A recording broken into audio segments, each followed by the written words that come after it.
Assalamualaikum warahmatullahi wabarakatuh. Nama saya Ceza Lesti Argata dari kelas 11 IPA 3. Saya akan menjelaskan tentang pengertian kolonialisme dan imperialisme, perbedaan dan persamaan kolonialisme dan imperialisme, dan penjelajahan samudra. Pengertian kolonialisme dan imperialisme. Kolonialisme. Kata koloni berasal dari bahasa lain yaitu kolonus dan kolonia yang berarti tanah jajahan atau pemukiman. Sehingga kolonialisme adalah usaha untuk memperluas, mengembangkan, dan menguasai suatu daerah dengan kekuasaan satu negara di luar wilayah negara tersebut.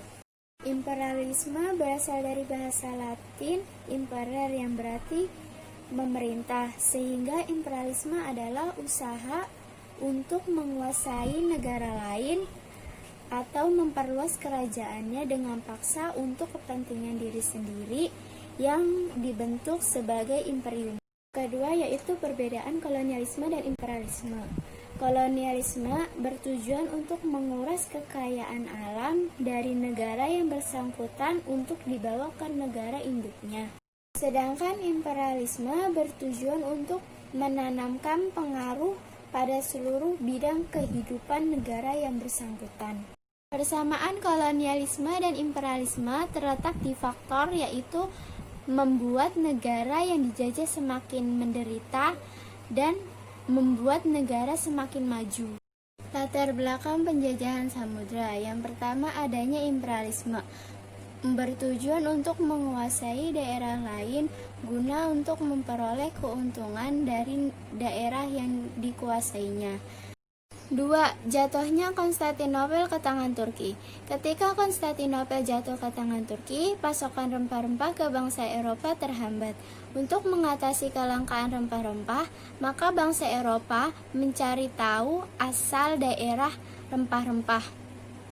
3. Adanya semangat reconquista, yaitu semangat untuk balas dendam terhadap kekuasaan Islam dimanapun berada.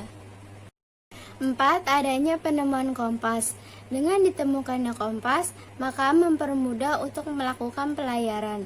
Karena saat di tengah lautan, kompas digunakan untuk mengetahui arah utara dan selatan. Yang kelima yaitu membuktikan teori Kopernikus bahwa bumi itu bulat. Yang keenam terinspirasi dari buku perjalanan Marco Polo yang berjudul Imago Mundi. Faktor pendorong penjelajahan samudra. Yang pertama yaitu semangat reconquista, yaitu semangat untuk balas dendam terhadap kekuasaan Islam dimanapun berada. Yang kedua yaitu semangat gospel, yaitu semangat untuk menyebarkan agama Nasrani. Yang ketiga yaitu semangat glory, yaitu semangat untuk memperoleh kejayaan. Yang keempat yaitu semangat gold, yaitu semangat untuk mencari kekayaan. Yang kelima yaitu adanya sarana pendukung seperti kompas, teropong, dan peta. Yang keenam yaitu adanya buku Imago Mundi yang menceritakan perjalanan Marco Polo. Bersama ayahnya Niccolo Polo dan pamannya Maffeo Polo, ia mengunjungi Cina dengan menelusuri Jalan Sutra. Tujuan penjelajahan samudra. Yang pertama yaitu gold, untuk mencari kekayaan. Yang kedua yaitu glory, untuk memperoleh kejayaan. Yang ketiga yaitu gospel, untuk menyebarkan agama Nasrani. Tokoh-tokoh penjelajah samudra. Penjelajahan samudra dari Portugis.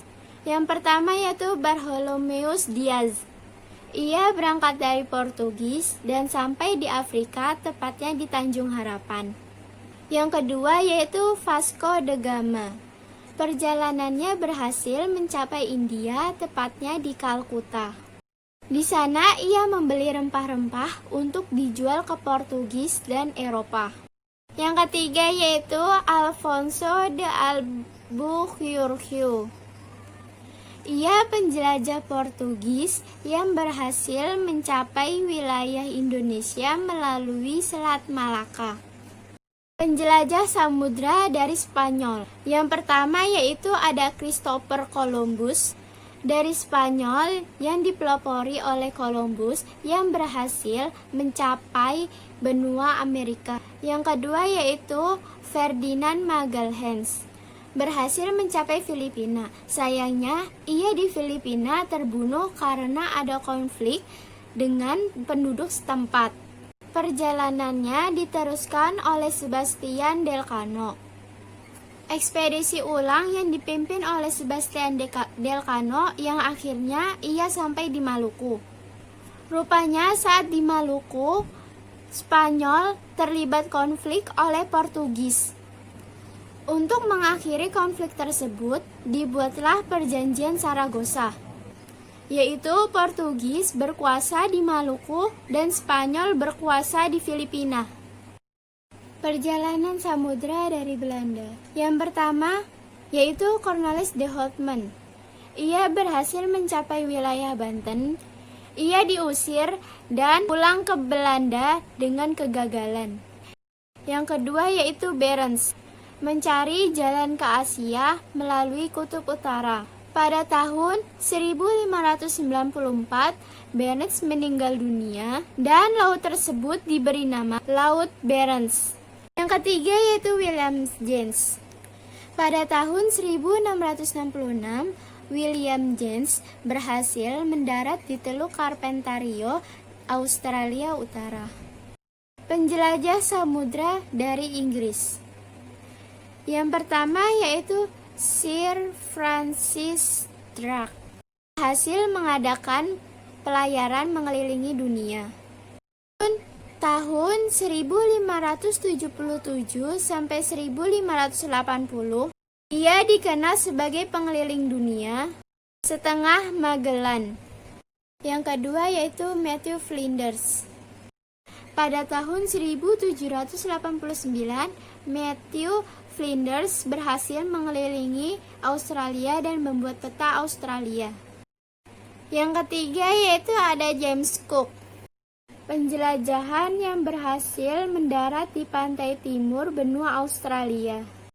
Untuk selanjutnya menelusuri pantai menuju ke utara Australia.